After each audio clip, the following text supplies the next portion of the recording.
Olá, doutoras e doutores. Sejam muito bem-vindos a mais um episódio do podcast Sustentação Oral da OAB Juiz de Fora. E ao meu lado, meu grande amigo, professor e advogado, Rodrigo Campanati. Rodrigo, o que temos no episódio de hoje? Senhoras e senhores, muito bem-vindos. Como sempre, é um prazer enorme tê-los nas nossas redes sociais. Desde já peço para curtir, compartilhar, comentar, mandar sugestões. Esse é um podcast da OAB Juiz de Fora, aqui, assumindo a responsabilidade pela Comissão de Marketing e Empreendedorismo. E hoje nós teremos um importante assunto para o advogado e para a sociedade como um todo, que é o tema sobre ética profissional e marketing jurídico. E hoje nós tivemos a honra e o privilégio de receber dois advogados que são, sem dúvida nenhuma, pessoas de grande conhecimento jurídico e, sobretudo, do próprio Conselho. Aqui nós temos o presidente do Conselho de Ética, Dr. Arão, e também o conselheiro e um grande advogado, um amigo de longa data, Dr. Flaviano Ranção. Sejam muito bem-vindos. Muito obrigado, Rodrigo. Boa tarde a todos. Doutor Daniel, Flaviano, estou entre amigos. E, em nome do Conselho de Ética, agradecer o convite neste evento, neste podcast. É sempre um prazer estar com vocês aqui para esclarecer questões relativas ao comportamento e as prerrogativas do advogado, principalmente agora, fazendo aí 30 anos do nosso Estatuto da Advocacia. Boa tarde, Daniel. Boa tarde, Rodrigo. Boa tarde a todos. Doutor Arão. É um prazer estar aqui pelo Conselho de Ética para a gente bater um papo, poder ajudar aí, tirar umas dúvidas, conversar sobre esses assuntos que estão em moda hoje, de marketing, ética. E vai ser um prazer estar aqui com vocês essa tarde. Prazer é nosso. Doutor Arão, a gente sempre começa aqui falando mais sobre as pessoas que participam do nosso podcast. Como é que você entrou na advocacia? Isso sempre foi um sonho de infância, uma coisa de família? Como é que você trilhou esse caminho para chegar onde você está agora?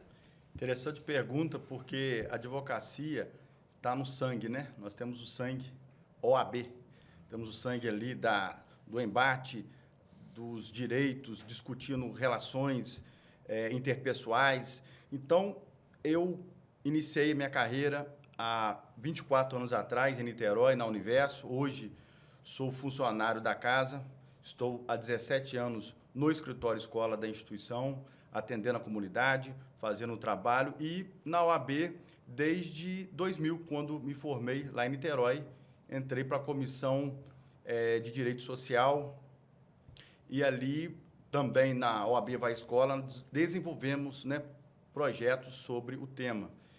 E chegando de fora, a primeira comissão que eu entrei, que eu fui participar, foi das prerrogativas. E ali estou até hoje, atualmente, como delegado de prerrogativas. O meu currículo não é tão extenso igual o doutor Arão, não, viu? Já, Estamos caminhando aí para 18 anos de formado. Direito não era a minha primeira opção. Minha primeira opção, vou ser bem sincero, eu fui da Força Aérea. Aí, quando eu saí, prestei vestibular e depois, que nem o doutor Arão falou, me apaixonei pelo direito. O sangue hoje é OAB 100%. Já se vão 18 anos nisso daí. Advogando, escritório em Juiz de Fora desde sempre. Atualmente, eu estou lá no Conselho de Ética, aqui da subseção de Juiz de Fora. É uma missão árdua, mas é muito prazeroso estar ali, que a gente trabalha muito com a população, muito com a sociedade, tentando resolver ali problemas dos mais variados tipos que você imaginar ali entre cliente, advogado, advogados. Ô Flaviano, você falar que você não ia fazer direito é uma surpresa, porque eu não consigo te imaginar ele fazendo outra coisa, Você nasceu para isso. E a gente falou aqui do Conselho de Ética da OAB.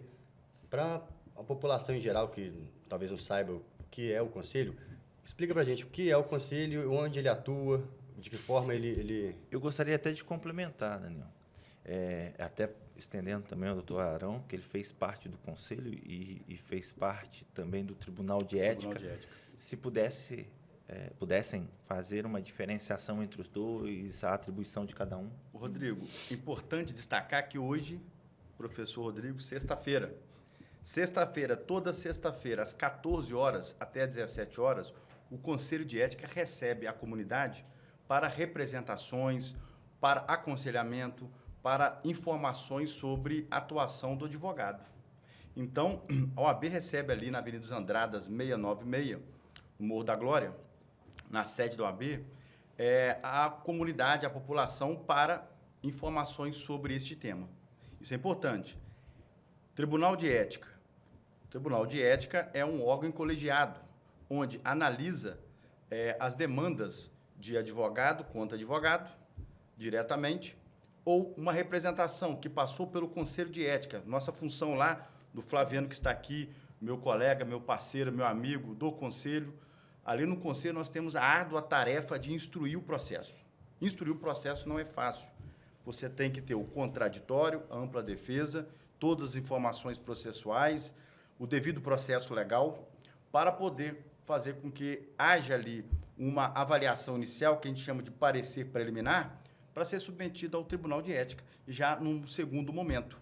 O Tribunal de Ética, hoje regionalizado, nós temos 2 turmas em Juiz de Fora, onde em colegiado será avaliado esse procedimento e o advogado poderá sofrer uma penalidade ou não, dependendo do caso concreto.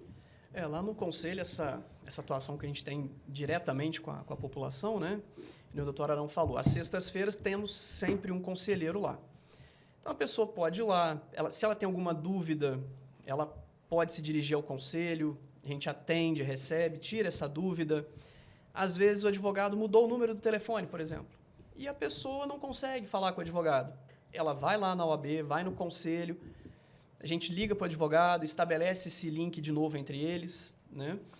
E a nossa função é apurar eventuais práticas que violem o Código de Ética, que violem o Estatuto, né? Às vezes, determinada situação, ela é lícita, mas a gente vai olhar, é moral, é ético? Aquilo ali o advogado podia fazer, não podia? Então, a gente analisa sempre caso a caso. Se comprovado que realmente o advogado feriu a ética, feriu os deveres que ele tinha, é feito um relatório ao final, encaminhado para o tribunal, né?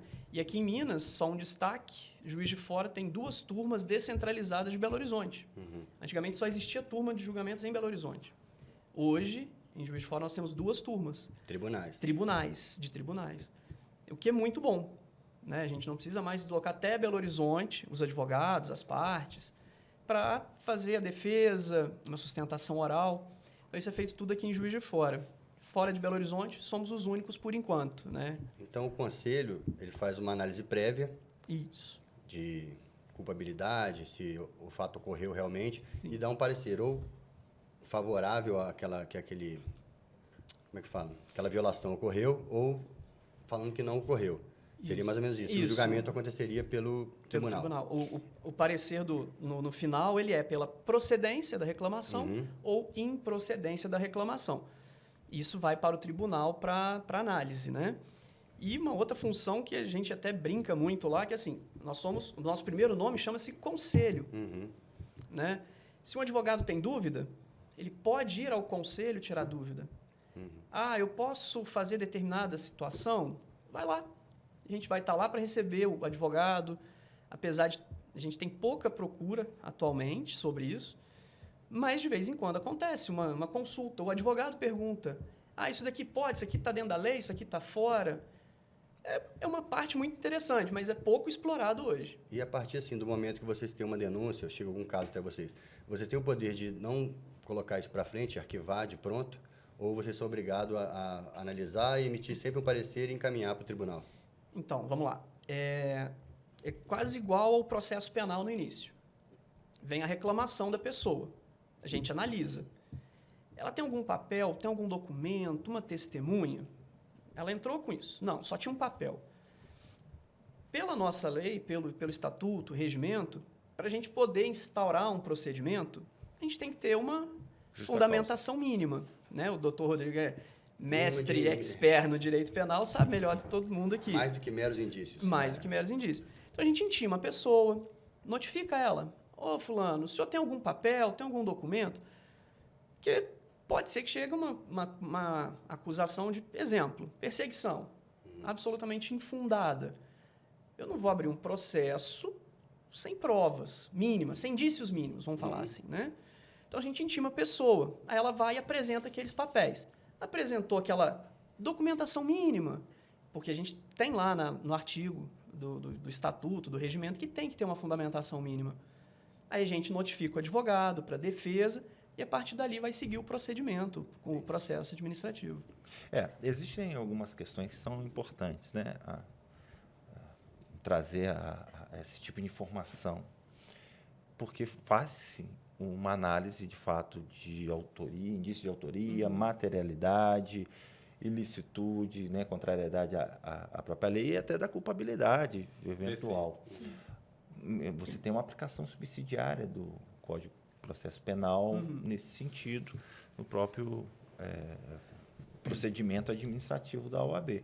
Eu tenho visto, inclusive, até por uma aplicação, salvo engano, por analogia ou subsidiário, o Código de Processo Civil, para acordos e tentativas de solução administrativa, acordo de não persecução administrativa.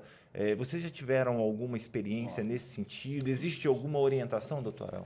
Essa é uma pergunta muito complexa. Por quê?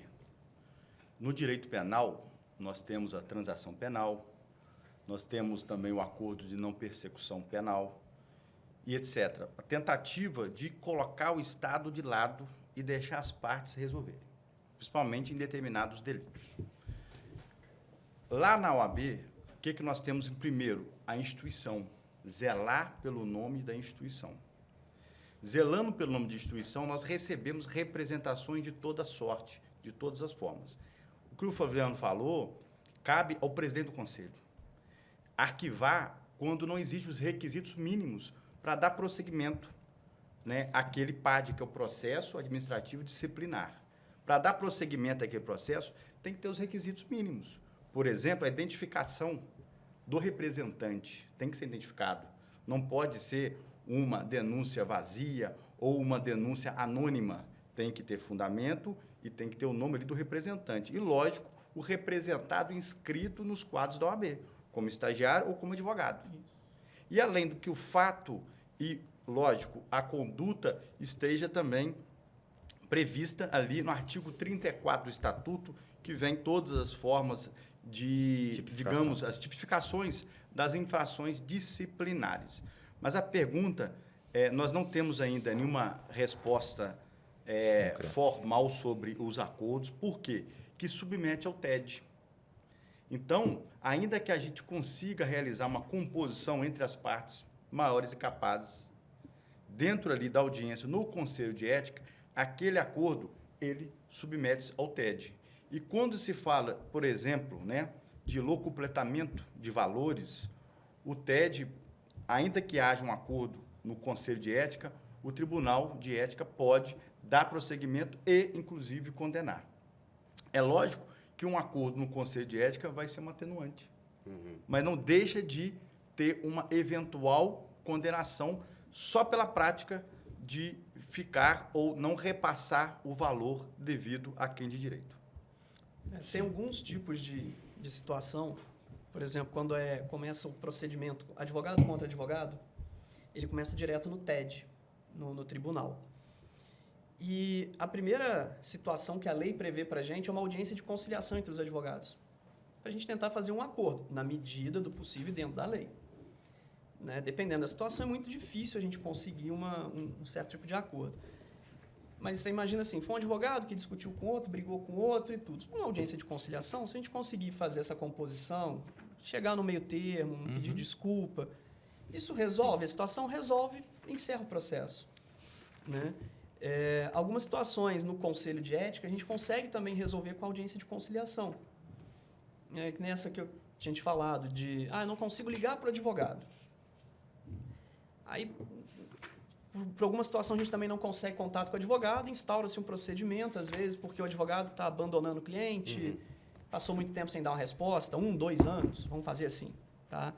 E 1 mês, 2, a gente entende até, às vezes, que o processo está lá concluso e tudo, o advogado está esperando para dar uma notícia para o cliente.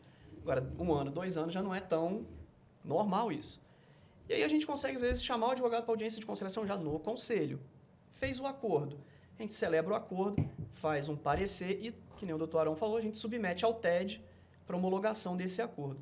Esse tipo de situação a gente consegue resolver bastante. Tá? Agora, tem algumas situações que aí mesmo com o acordo, como o doutor falou, não trava o processo. O processo vai seguir uma atenuante, alguma coisa assim, mas ele segue. E o conselho, ele tem meios de fiscalizar, meios próprios de fiscalizar, e a maioria dos casos vem por denúncias. No trabalho do dia a dia de vocês, assim, não vou colocar nacional não, aqui em Juiz de Fora, é mais denúncias, advogados contra advogados, é denúncia que vem da população em geral, é alguém do Poder Judiciário, de onde vem as maiores demandas nessas questões que vocês têm que analisar? A maior parte das denúncias hoje vem do próprio cliente. Tá? A massa de processos que nós temos vem do cliente representando contra o advogado. Mas a gente também recebe notificações de magistrado, Ministério Público, Defensoria Pública, delegados de polícia, por exemplo. Vem para nós como ofício, né? Eles mandam de ofício, vai ao presidente do conselho, é distribuído para um dos conselheiros que vai analisar aquela situação ali. Esse é um tipo de situação. Advogado contra advogado, que a gente tem observado muito, é na questão de publicidade e marketing. Porque o volume de advogados em Juiz de Fora é muito grande. O conselho, a gente tem uma limitação física. Né? Os conselheiros não conseguem estar rastreando tudo ali. Então, a parte de marketing, redes sociais e tudo, acaba que isso vem mais de advogado. Alguém que, o advogado fulano fez isso, botou um banner, um outdoor.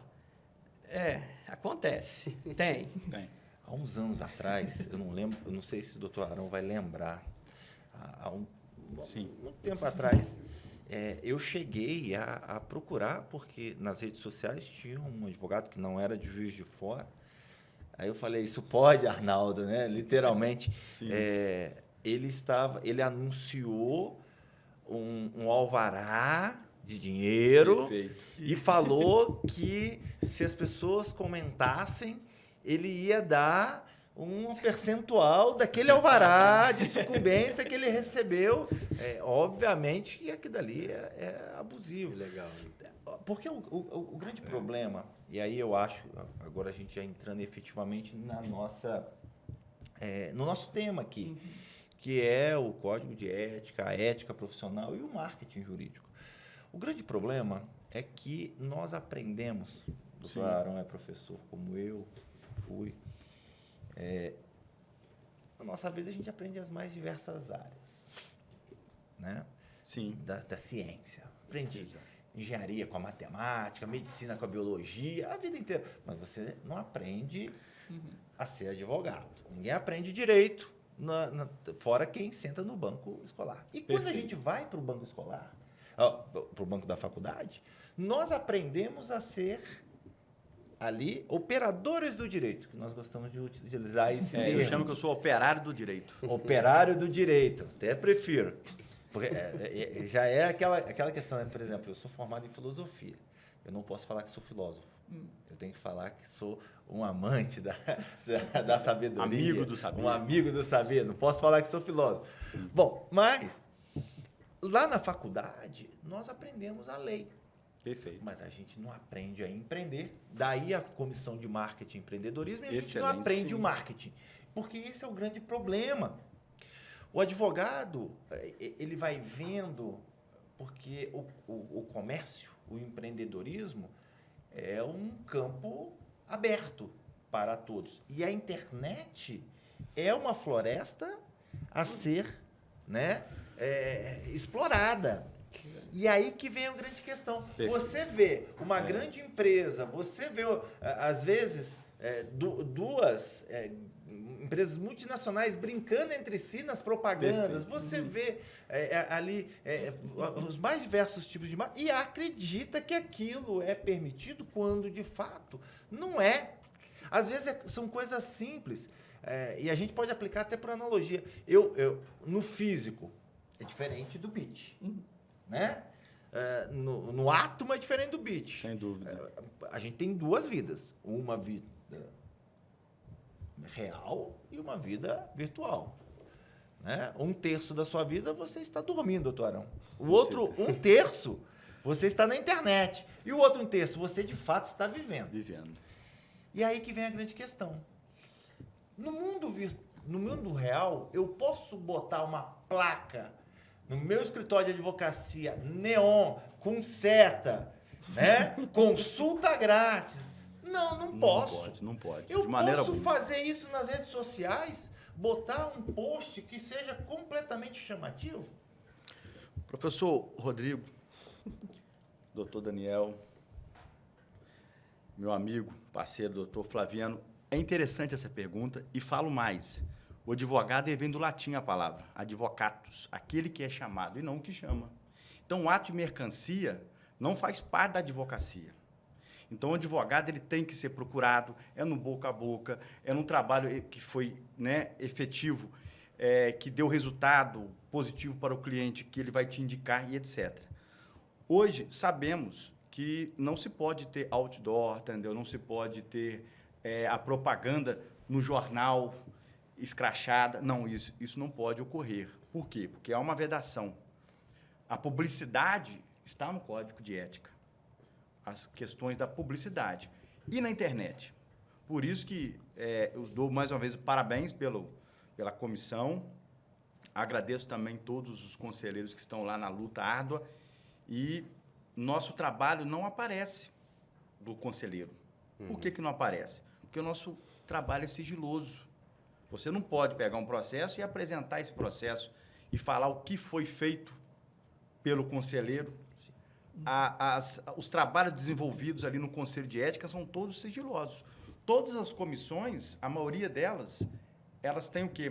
Elas aparecem na mídia, tem uma questão notória.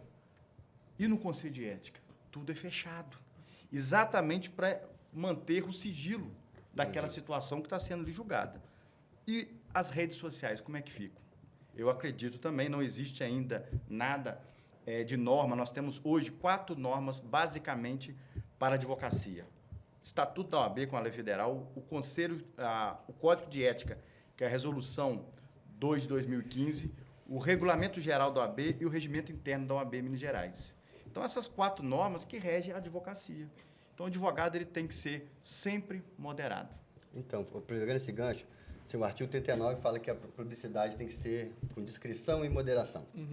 Mas se você pensa no princípio da publicidade em si, ele é geralmente o oposto disso. A publicidade visa chamar a atenção, visa se destacar, visa propor um mistério, um questionamento, ou fazer um jogo de palavras.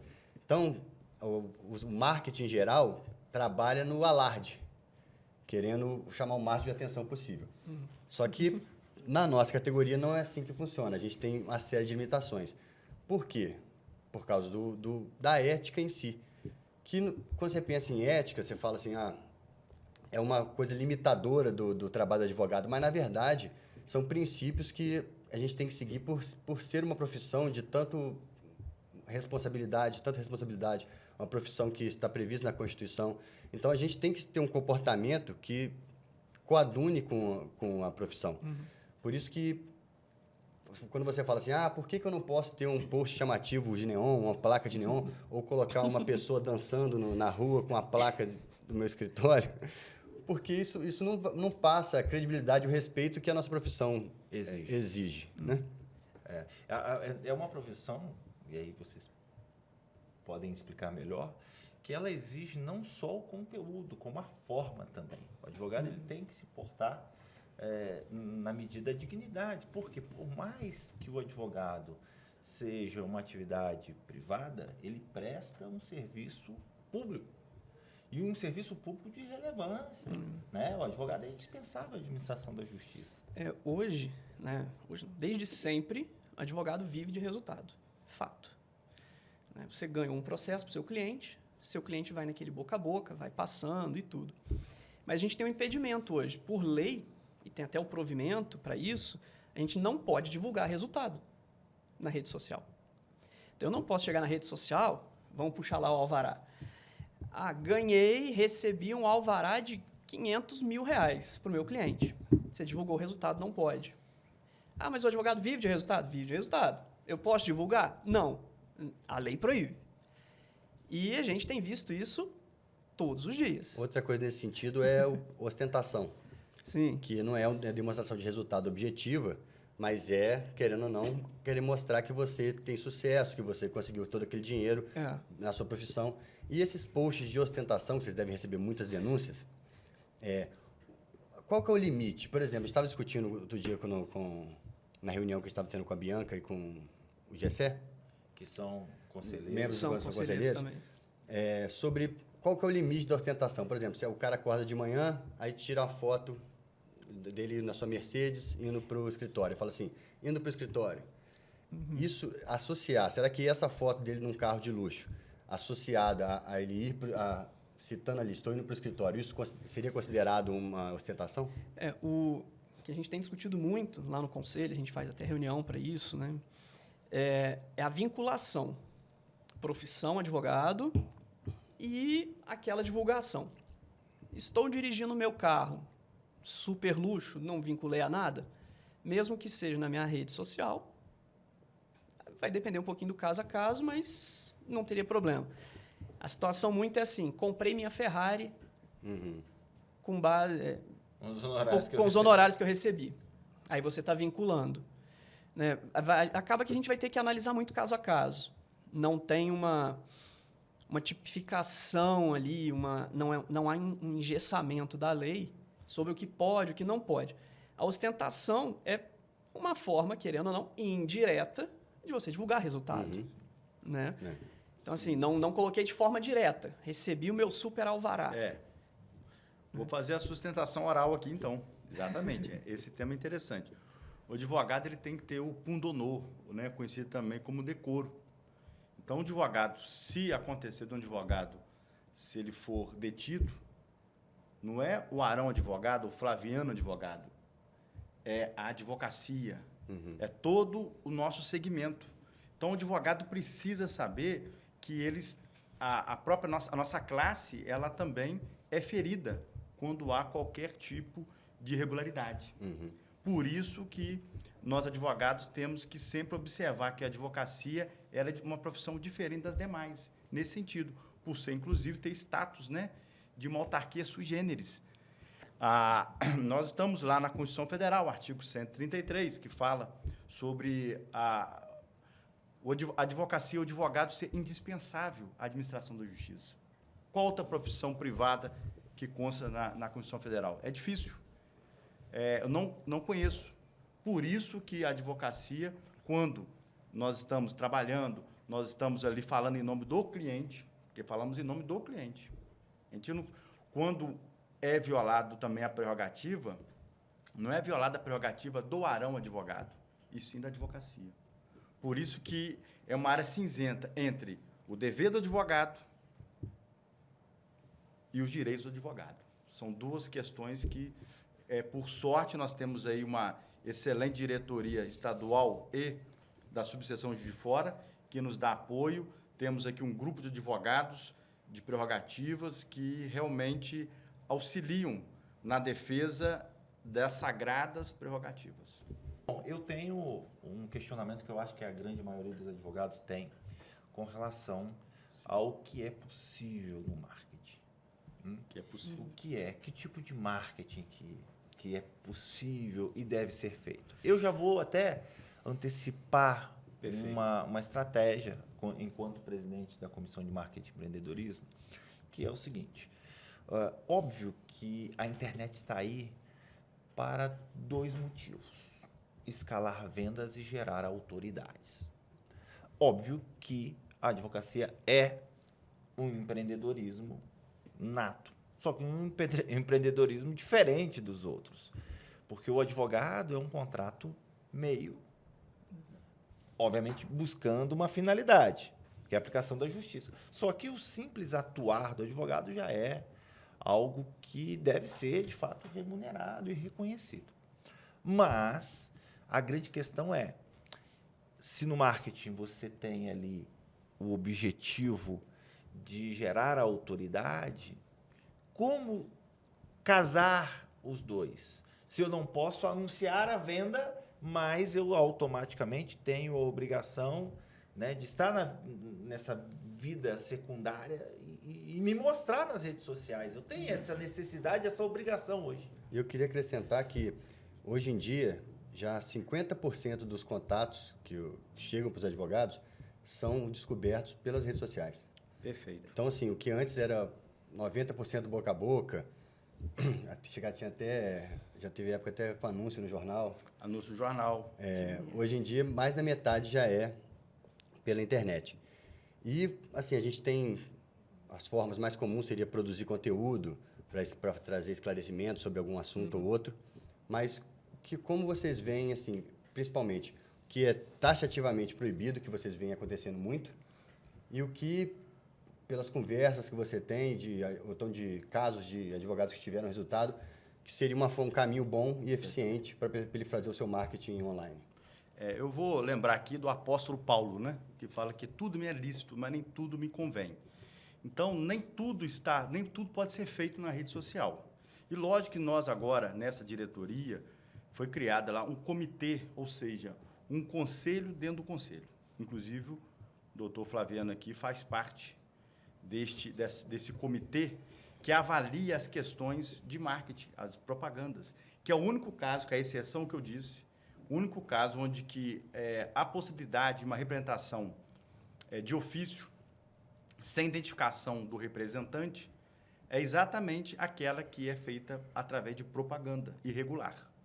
E nós vamos analisar, através de um procedimento próprio, se aquela propaganda, aquele marketing, está dentro das regras ou não, ou extrapola, e sim, depois disso, submetido ao conselheiro, que vai avaliar com o devido processo legal. Então, resumindo, não temos que ter o bom senso, apenas o bom senso, de saber que não podemos tudo, mas podemos alguma coisa. E, lógico, aí tem as regras, tem as propagandas, tem as chamadas, tem as informações, tem um currículo do advogado, tem as fotos e etc. Por quê? É primeiro visual. E depois, lógico, eu acho difícil alguém contratar um advogado, na prática, só pela rede social. É uma indicação, é uma pessoa que conhece, já escutou o seu nome, são informações, é um tempo que vai te possibilitar ali ser um advogado dentro da norma, dentro do rigor e sem qualquer tipo de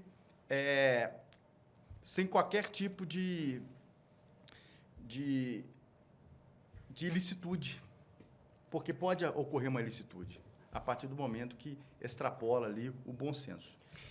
Eu gostaria até de complementar, por experiência, por convívio, por estar na presidência da comissão de marketing.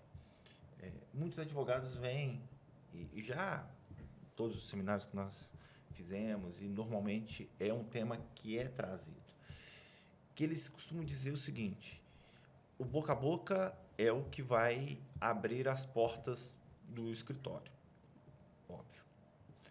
Só que, normalmente, recebe a indicação, ele faz o contato com o advogado e imediatamente ele vai para as redes sociais para saber se o advogado se tem currículo, se não tem, se atua de verdade, Concordo. se não atua. Então, isso tem um problema Sim. sério, porque, às vezes, as pessoas elas misturam o seu escritório e a sua marca, que é doutor fulano de tal, com o fulano de tal.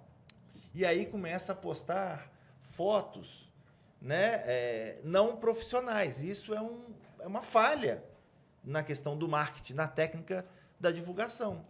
Porque ela começa a postar fotos na praia, de sunga, de biquíni, misturando com assuntos jurídicos. E isso, para a questão do marketing, pode chamar a atenção, vai dar visualizações eventuais. Só que existe um grande problema, você acaba que mistura os dois. E essa mistura pode fazer com que você não alavanque o nome que você está querendo. Credibilidade, né? Pode perder a credibilidade. O advogado, você é advogado 24 horas. Sim. Né? Que nem um policial. Mesmo ele de folga ou aposentado, ele é policial. Então, o primeiro problema seria a conduta ética dessa pessoa. Né? Então, isso já interfere muito no marketing dele. Então, assim, tentando responder alguns questionamentos seu, por exemplo, eu posso postar uma foto do meu escritório? Posso. Mas eu não posso falar assim, no meu escritório eu tenho 30 advogados contratados, eu tenho uma estrutura de 100 e tantos metros quadrados. Vamos para um outro lado. A parte de patrocinados, tem que tomar um certo cuidado com o tipo de patrocínio que você está fazendo. A ideia é evitar a prática predatória. Né? Porque se você pegar grandes quantias financeiras, em tese, você vai atingir mais gente do que aquele advogado recém-formado que acabou de chegar no mercado. Então, boa parte das proibições que a gente nota para postagens de marketing é justamente evitar esse sistema predatório que acontece, é a realidade hoje, infelizmente, e tentar proteger esse que está chegando agora. Então, a gente, pela nossa conversa que a gente teve aqui hoje, a gente pega 2 pontos principais que o Código de Ética traz para a vida do advogado. Primeiro é proteger a própria reputação da classe e dos advogados em si, para poderem fazer publicidade com respeitabilidade, com um mínimo de coerência e discrição, vamos botar essa palavra. Perfeito. Mas também visa proteger o mercado da advocacia, que, igual você citou aqui, uma prática predatória, uma concorrência injusta. A gente já citou também que a ostentação, a divulgação de resultados. Mas outra coisa também que talvez seja uma questão ética também muito importante é a questão dos próprios honorários que os advogados cobram. Porque a gente tem uma tabela, mas assim, ela não é... Valor mínimo. Valor mínimo. Só que muitas pessoas cobram bem menos do que o mínimo. E nessa questão de você... como é que eu posso dizer? Você deixar o mercado justo e competitivo, Sim. você veda e restringe essas propagandas, mas e nessa questão em relação aos honorários cobrados? Tem alguma atuação do Conselho de Ética nesse sentido? Vocês têm muitas denúncias? Como é que vocês agem nesses aspectos? Perfeito. A tabela, né, por que existe a tabela de honorários? Para não aviltar, né, os honorários, para que não haja, digamos assim, uma disputa de valores a menor em detrimento da classe. Como se fosse um leilão, né? Como se fosse um leilão. Exato. Tem gente que cobra, né, um valor, por exemplo, para impetrar um habeas corpus, um valor de 10 mil, outro vai cobrar de R$1.000.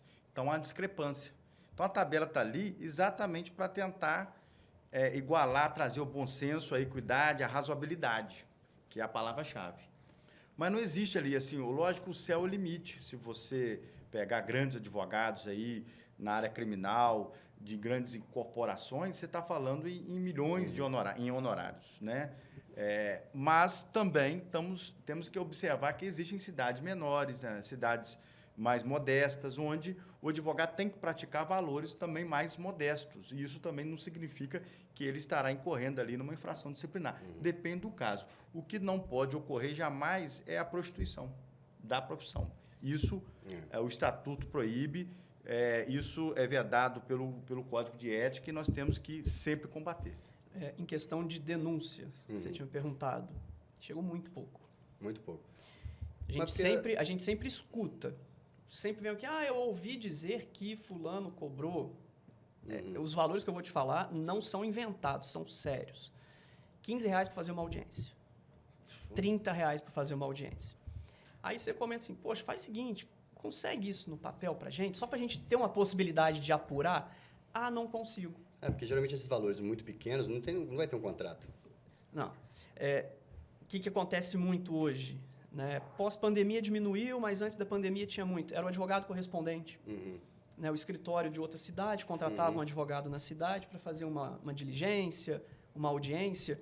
Então, chegava ao nosso conhecimento, mas de forma assim, informal. Fulano cobrou R$15, R$20 para fazer uma audiência. Sabe?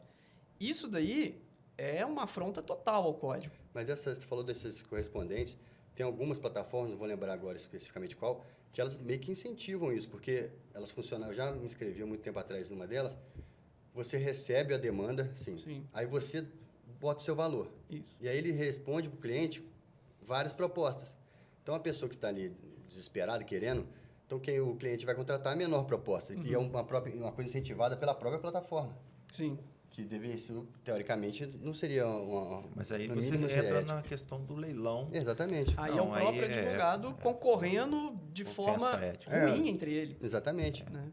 Tem cidades menores, às vezes, o que a gente via era o contrário.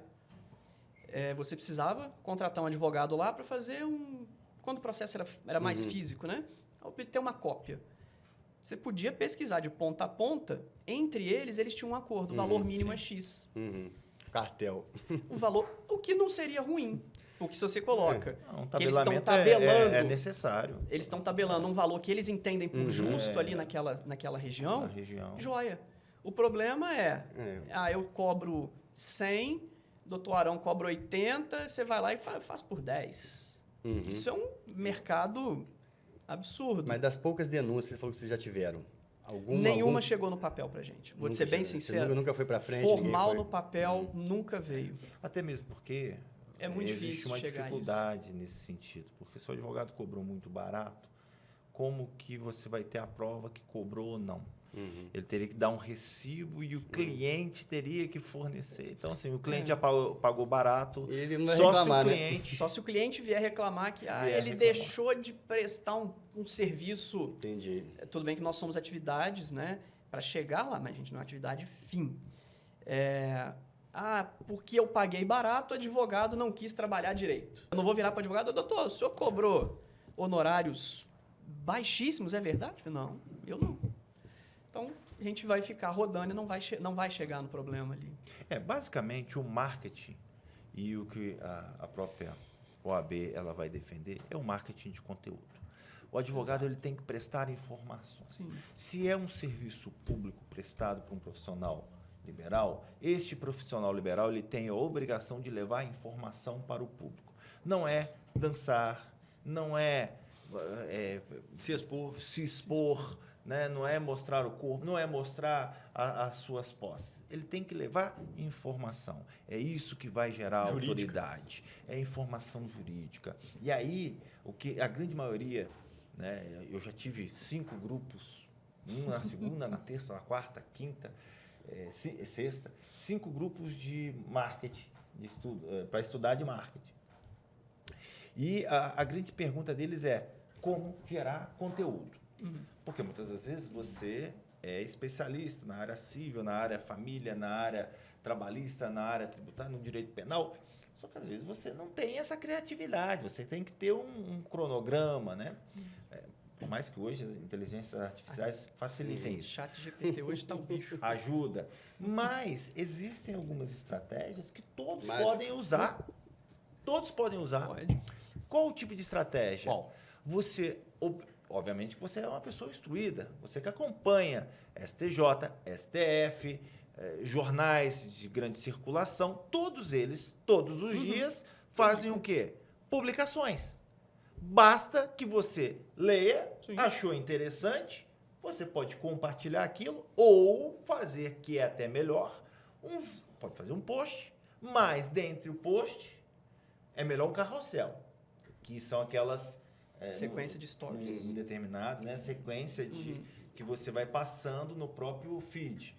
A pessoa vai passando com o dedinho, porque prende ali. E melhor do que isso tudo é um vídeo. Você analisa a reportagem, você vê a decisão jurídica que teve, ou você, eventualmente, traz uma questão. Que eu acho que é necessário é o advogado ter isso em mente. Ele vai ter assuntos infinitos. Né? Basta ler as decisões e o que o STJ vai falar. Aí o STJ, STF, Tribunal de Minas, Tribunal de São Paulo, do Rio, e o que for. E até a própria OAB. Sim. As informações estão ali. Então você divulga aquilo. Isso para a sociedade é muito bom você ter essa possibilidade de conteúdo online. Nada te impede de todo dia publicar um videozinho ali no seu feed dando uma mini aula, por exemplo. Você está informando. É a mesma coisa quando você vai dar uma entrevista para o jornal. jornalista te pergunta de determinada situação, você não vai comentar, às vezes, o caso prático, mas você vai dar um contorno jurídico à situação ali, como, né, no intuito de informar. Só um comentário. Teve uma situação, a gente pegou lá, foi assim, o advogado falou perfeitamente na reportagem. Instruiu, deu a notícia, comentou e tudo. Aí, no final, ele falou assim, em caso de dúvida, me procura lá. Aí não dá. E nesse caso, ele não tem nem como retirar. Porque aí é o problema, Danilo. Pois é. Sabe qual que é o grande problema? Que no marketing você aprende o call to action. O CTA. Você chama, né, o CTA, você chama o cliente para o seu mundo. E Mas na lembrando, advocacia não pode. Não. Nós aqui temos uma advocacia diferente da advocacia americana. Sim, Lá existe um marketing pesado, televisivo, né, nas mídias sociais. Outdoor. Lá é uma advocacia diferenciada. Lá eles colocam o capitalismo no último patamar. Então, aqui é diferente. Aqui nós temos um direito, né, que veio do direito português, nós, né, temos essa questão latina, sempre de forma moderada. Mas vamos falar de números. Lá no Conselho de Ética, o grande número de reclamações lá é de não repasse de valores, advogado. Um número pequeno de advogados, o que é muito interessante, porque a maioria dos advogados são honestos e trabalhadores. Existe um número, né, bem irrisório de representações, que estão também ainda sendo analisadas. A questão de marketing não foi definido ainda. Então, depende muito do olhar do conselheiro, da prática dele, por isso que é importante o conselheiro ter uma advocacia, ter uma vivência, para saber também até avaliar com muita tranquilidade aquele problema, aquela situação que está sendo colocada no Conselho de Ética e será depois submetido posteriormente ao Tribunal de Ética. Então, essa questão de propaganda ainda é uma grande interrogação, não existe ainda definições sobre isso, porque é subjetiva.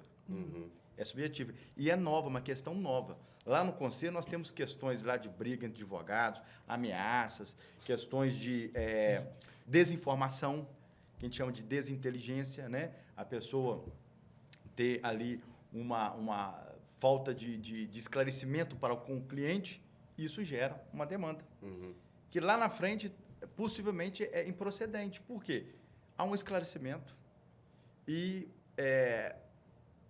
também um problema enorme essa questão do locupletamento de valores, que aí tem que ser avaliada, aí tem a suspensão, a cassação e etc.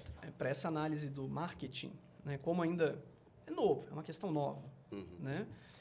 Apesar dos provimentos e tudo, que nem o doutor Arão já comentou, no Conselho de Ética, nós temos uma comissão composta, nós somos 5 conselheiros, porque como ainda é subjetivo, às vezes o que é irregular para mim não é para você. Então, são 5 conselheiros, os 5 vão analisar aquela situação. E cada um dá a sua opinião.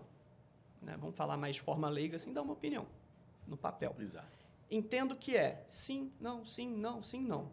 A maioria entendeu que não é. Vai arquivar. Não, a maioria entende que aquele marketing ali foi irregular. Aí a gente vai dar seguimento. Lógico, esse processo não vai ser distribuído para nenhum desses 5, né? Para não restar prejudicado ali a questão de imparcialidade. E vai abrir um procedimento com vista para o advogado, apresentar os esclarecimentos dele. E lá, no final, um parecer, se é ou não caso irregular. Posso fazer uma defesa da classe? Lógico. Porque, até aproveitando que são 2 conselheiros e com vasta experiência, eu acho, sinceramente, que justamente por ser algo muito novo, por ser algo que o advogado não aprende e que muitas pessoas elas não têm esse tipo de conhecimento, tudo na vida você peca pelo excesso de conhecimento. Sim. Você morre afogado se beber demais água. Né? Só que você não morre por ter recebido muito conhecimento.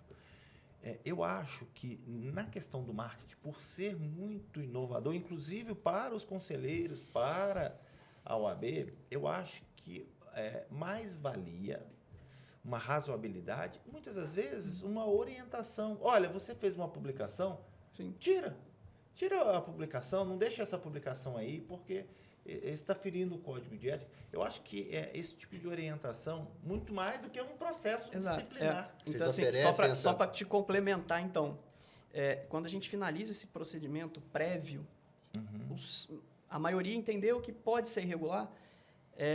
Tem situações que a gente chama o advogado antes. A gente intima, notifica o advogado. Por favor, comparecer o conselho para a gente... É quase que um TAC. Que a gente conversa, né? A gente conversa. Uma possibilidade de retratação, doutor, retirar o post. Ô, doutor, aconteceu essa situação aqui, isso aqui extrapolou, isso aqui viola determinada situação. Tem como excluir? Tem. Dependendo se a situação for um pouquinho pior, a gente faz um termo de ajustamento de conduta. Que é uma forma de orientar sem abrir processo. E o advogado assume o compromisso ele assume o compromisso seguir as diretrizes. de corrigir aquela parte irregular. Agora, se de nada, aí que vai seguir o processo. Mas a gente tenta... É por isso que eu brinquei com vocês lá no início, assim, o nosso primeiro nome é conselho. É chamar ele, tentar conversar, tentar entender. Não adianta, se a gente for instaurar processo para tudo que chega de marketing, que alguém entendeu que não era, lascou. Então, a gente faz uma análise. Se não é... Infelizmente, o ser subjetivo é muito complicado. Tudo que é discricionário. É muito subjetivo essa parte. A gente estava falando, pode falar, doutor. Eu acredito que até essa palavra que você utilizou, né? A gente começa com o nome conselho. Acredito que o doutor Daniel tenha até um convite para fazer com relação a uma reunião que nós fizemos com 2 conselheiros. É um projeto que vai lançar para a OAB aqui em Juiz de Fora, de um evento, Conselho do Conselho. Conselhos do Conselho. Vai ser a primeira mesa de debate do Conselho de Ética da OAB Juiz de Fora.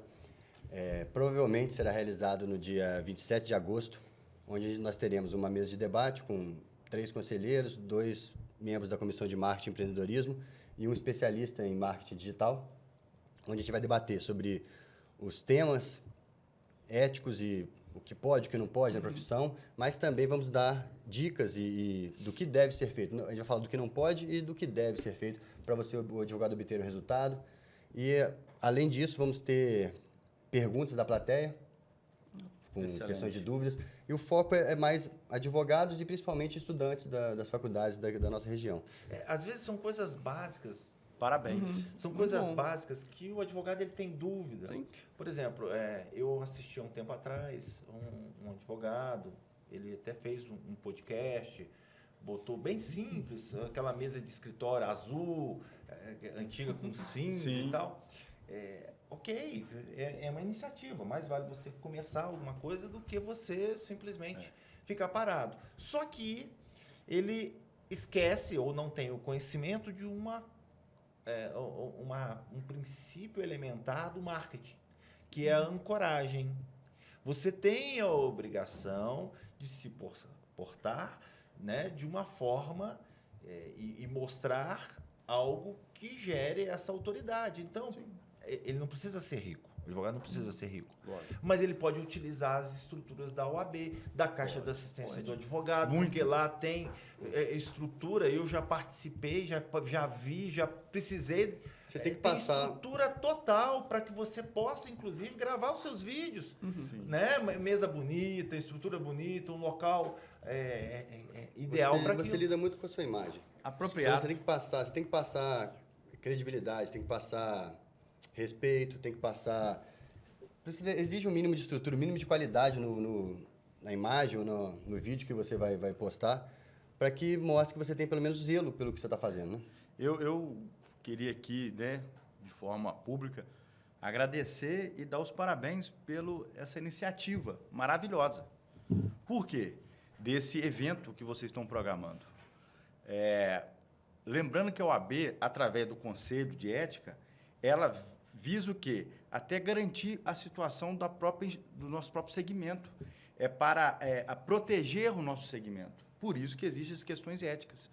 Para não ser uma profissão, a Deus dará a qualquer situação, a qualquer tipo de propaganda que possa, inclusive, trazer uma concorrência desleal, né? Por isso que, já de antemão, agradecendo o convite aí, vamos participar, o Conselho em peso, e também já convido aqui os alunos lá da Universo para participar, já intimando todos, porque de forma, né, acadêmica é maravilhoso. Parabéns. Sim. A gente debateu aqui sobre vários temas, sobre ética e sobre marketing, e a advocacia é uma profissão que você tem o poder da fala. E as redes sociais hoje, a gente vive um momento de superexposição nas mídias, onde todo mundo tem sua vida devassada por vontade própria, a maioria das vezes, onde a pessoa posta o que come, onde vai, onde dorme, o que faz. E, querendo ou não, isso acabou se tornando uma exigência da nossa profissão, a gente ter que falar para as câmeras, gravar vídeos, igual a gente está falando, produzir conteúdos. E, quando a gente se formou, isso não existia. Não. Só, assim, no máximo, quem ia falar em público seria alguém que ia para a carreira de professor, ou alguém que fosse fazer um tribunal do júri. Mas a maioria dos advogados falava ali com o cliente, com o juiz, uma salinha, 4, 5 pessoas. Então, não era uma exigência, por mais que combine muito com a profissão, essa parte, seja, eu acho que até uma necessidade ou um plus, você ter a capacidade de falar, se comunicar bem e ter a capacidade de gravar vídeo, fazer o seu próprio roteiro e ter essa desenvoltura nas câmeras, mas não era uma exigência e agora se tornou. Como é que vocês que vieram, nós viemos mais ou menos da mesma época, como é que vocês veem essa transformação e vocês veem isso como um impacto positivo, um impacto negativo, ou até para vocês mesmos, vocês ainda têm essa dificuldade de se expor, apesar de que está se tornando uma necessidade, mas vocês veem isso com bons olhos, com maus olhos, com dificuldade, facilidade? Como é que tem sido isso para vocês? O professor, né, Rodrigo falou, e que eu concordo plenamente. Temos que levar isso até para os bancos universitários, porque quando eu formei lá atrás, no ano 2000, estava iniciando a internet. E o advogado é uma profissão milenar, né? Desde a época de Cícero, depois aqui no Brasil como instituição, me parece que, né, fez agora 80 anos. Então, assim, é antiga a profissão. Então, sempre foi do orador, né? Da pessoa que fala em nome do cliente. O advogado é a voz do cliente. Então, é importante esses cursos, é importante reciclar, é importante informar, levar para a faculdade essas questões novas. Por isso que hoje nós estamos diante de uma nova advocacia. Advocacia eletrônica, né? O PJE está aí, o processo eletrônico. É diferente do que se usava os advogados que faziam, né, todos os trabalhos pessoais e iam até o fórum. Hoje em dia, tudo é feito pela internet. Então, é importante essa ferramenta nova e explicar isso e apresentar nos meios universitários para a nova advocacia aprender essa nova ferramenta. Então, as situações são engraçadas, né? Na nossa época de faculdade, a gente tinha que pesquisar, por exemplo, uma jurisprudência em livros físicos, né? Você tinha lá a RT, né? Aqueles blocos de livros. Eu posso dificultar um pouco mais as publicações. E as publicações... Eram no Diário Oficial, que era um jornal. Catatal. E você tinha que olhar página por página, coitado do estagiário. Que tinha um estagiário. Os escritórios... Quem tinha. Aí o marketing da época, né? O seu escritório tinha 4 estagiários só para olhar a publicação. Ele tinha que fazer o recorte, grifar de caneta marca-texto e separar aquilo.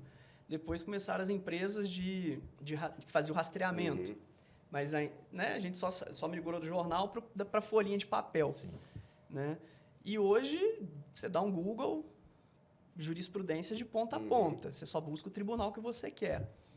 Né? Então, assim, os marketing que a gente tinha antigamente, eu tenho 4 estagiários para isso. E hoje? Hoje eu sei postar um vídeo. Hoje eu sei falar. Né? Eu lembro, na época de faculdade, que tinha um professor nosso, o doutor Rodrigo deve lembrar, ele era doutor Edgar. Ele gostava de falar muito e tinha cursos para oratória, para a pessoa aprender a falar. O doutor Rodrigo também tem um curso para oratória. E esse daqui é um mestre nisso. Ele é. Né? Mais do que qualquer pessoa. Né? Então, assim, hoje a pessoa, criança já nasce, rapaz, 3 anos já mexe com a internet melhor do que eu. Nossos filhos têm canais no YouTube. Exatamente. Então, assim, daqui a um tempo... Esquece, vai ser... daqui a 10 anos, acho que vai mudar totalmente de novo. Né? Os processos eletrônicos vieram, agora está vindo o EPROC, para o Tribunal de Justiça de Minas, que já é adotado na Justiça Federal. Então, a questão de marketing hoje, ela foi evoluindo, ela foi modificando. E assim, tem que ser muito adaptável, né? Cada vez tem que adaptar mais coisas, Sim. mais rapidamente. Né? Você tinha antigamente lá, maquininha de escrever. Passamos para impressora matricial. Hoje, não imprime mais nada. Hoje, você imprime em PDF. Assinatura digital. Assina digital e vamos embora. Evoluiu a assinatura digital do token para as nuvens. Né? Hoje, a OAB Minas, quando você pega a sua carteira hoje de advogado, você ganha 1 ano de assinatura nas nuvens. Né? Já é uma outra situação. Mas, então, assim, você tem essa parte de evolução e você tem essas diferenças de época, né? O que era marketing naquela época? Não se falava em marketing direito naquela época. Era só boca a boca. Você escutava dizer alguém ser muito importante porque ele tinha um livro escrito. Né? Eu fui agora nós fomos, né, na Conferência Nacional. Aí eu cheguei lá, quem é que estava lá? Dr. Humberto Teodoro Júnior. Falei, gente, ele escreveu um livro, um dos meus primeiros livros. Tava capa lá, verde, aquele senhorzinho capa e verde. tudo. Né? Então, o marketing era isso. Você tinha um livro lançado, mas era o máximo. Você tinha 2, rapaz, aí o negócio outra coisa louco. também era quem era seu cliente também era o marketing para você. Sim. Esse é o advogado de fulano de tal. Então, estamos chegando ao final do nosso episódio de hoje. Queria agradecer a presença de todos aqui. Foi um bate-papo maravilhoso. Falamos sobre coisas muito importantes, como ética e marketing jurídico. Eu queria passar a palavra agora para o doutor Arão, para ele dar o seu recado final.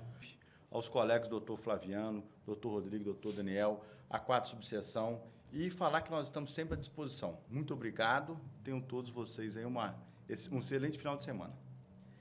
Doutor Daniel, doutor Rodrigo, muito obrigado pelo convite. É um prazer estar aqui em nome da OAB, né, na 4ª subseção. E aquele recado que a gente sempre presta lá nas entregas de carteira. A internet pode muita coisa, mas não pode tudo. Cuidado, mas também não é só a internet. Né?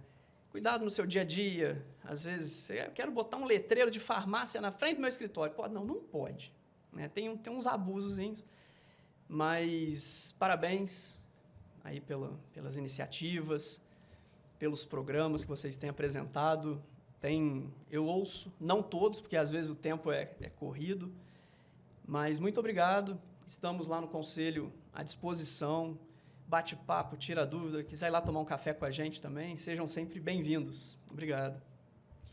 Bom, a vocês que assistiram mais um episódio, eu gostaria de pedir novamente que se inscrevam no canal, deem like, compartilhem, comentem, tragam sugestão, porque eu acho que esse trabalho, a sustentação oral, esse podcast da OAB Juiz de Fora, é algo extremamente importante como meio de comunicação institucional com a sociedade, com o advogado.